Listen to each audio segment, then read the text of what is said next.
السلام علیکم۔ ایک اور ویلا کے ساتھ حاضر خدمت ہوں،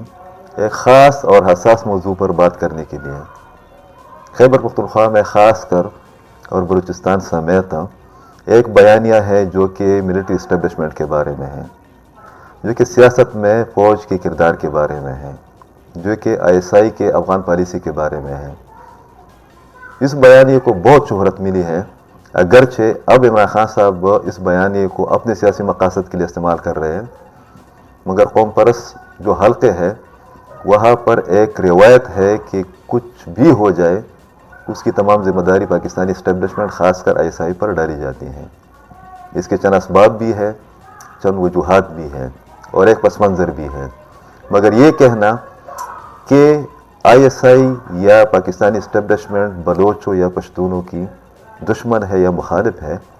یہ مناسب نہیں ہوگا۔ جتنے بھی قوم پرست رہے ہیں، تاریخ گواہ ہے کہ انہوں نے نہ صرف یہ کہ ملٹری اسٹیبلشمنٹ کی پالیسیوں کو انڈورس کیا، بلکہ جب بھی ان کو حکومتیں ملی انہوں نے ISI کے ساتھ ڈیلنگ بھی کی۔ یہ ایک تلخ حقیقت ہے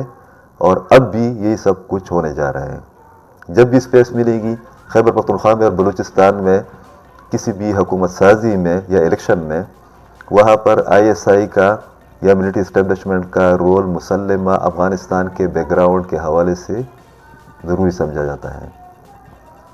ایک بیانیہ یہ بھی ہے کہ تمام تر معاملات کی ذمہ داری پاکستانی اسٹیبلشمنٹ پر ڈالنے والے قوم پرست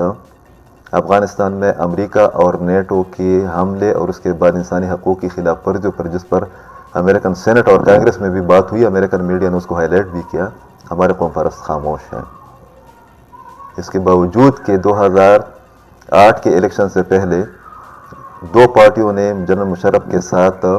ڈیلنگ کی تھی اور ان کے کہنے پر اسی طریقے سے لوگوں کو ان پارٹیوں میں شامل کیا گیا تھا جس طرح عمران خان صاحب کے لیے 2018 میں کیا گیا۔ اب اگر ملٹری اسٹیبلشمنٹ کا فیصلہ ہے، جو کہ لگ بھی رہا ہے کہ وہ اس پر قائم بھی ہے کہ ہم سیاست میں مداخلت نہیں کر رہے، تو اس قسم کے خدشات کا یا بعض پروپیگنڈا جو مواد ہیں اس کا استعمال پشتونوں کو اور بلوچوں کو سوٹ نہیں کرتے۔ پشتون سٹیک ہولڈر ہے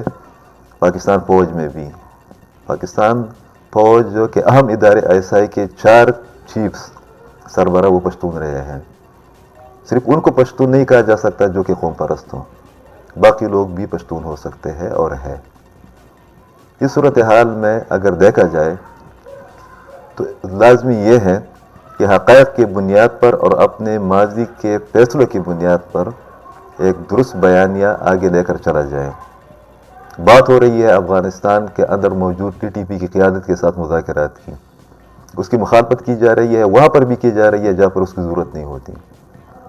افغانستان کے معاملات میں اگر ISI نے مداخلت کی ہے یا فوج نے کی ہے تو اس کی اسٹریٹجک ریزنز تھی۔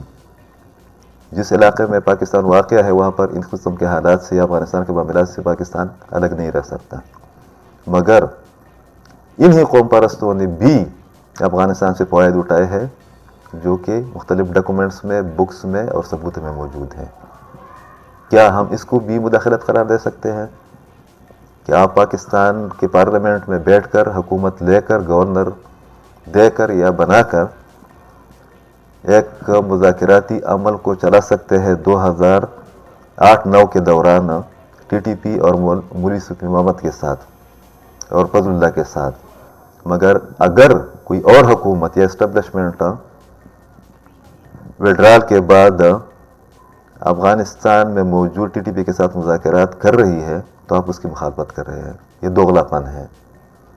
آپ نے نہ صرف یہ کہ مذاکرات کیے تھے ان کی شرائط پر 2009 میں، بلکہ تاریخ گواہ ہے، آپ کے بیانات گواہ ہے کہ انہی مذاکرات کو آپ نے جسٹیفائی بھی کیا تھا، اور یہ بھی ریکارڈ پر ہے کہ کہا گیا تھا چیف منسٹر کی جانب سے اور اس وقت کے وزیر اطلاعات کی جانب سے کہ ہم نے تحریک نفاذ شریعت محمدی اور TTP کے مطالبات کی بنیاد پر جو شریعت نافذ کی ہے، جس کا اعلان کیا ہے، ہم وہ پورے پاکستان کے لیے ایک ماڈل کے طور پر متعارف کرائیں گے۔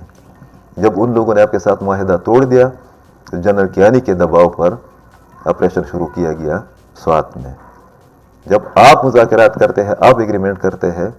تو سب کچھ ٹھیک ہوتا ہے، کوئی اور اگر مذاکرات کی بات کرتا ہے یا ایگریمنٹ کی بات کرتا ہے تو وہ غلط ہے۔ اس رویے پر نظر ثانی اس لیے بھی ضروری ہے کہ پاکستانی اسٹیبلشمنٹ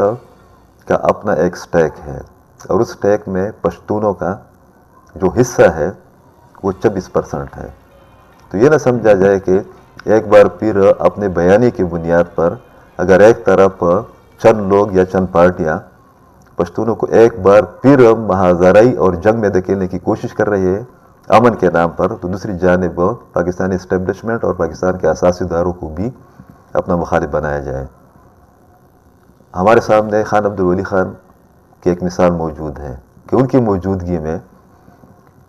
عوامی نیشنل پارٹی اور دیگر قوم پرستوں کا جو جانی اور مالی نقصان ہوا تھا وہ نہ ہونے کے برابر تھا۔ میں 90s اور 80s کی بات کر رہا ہوں، مگر جب آپ پاور گیم میں آ گئے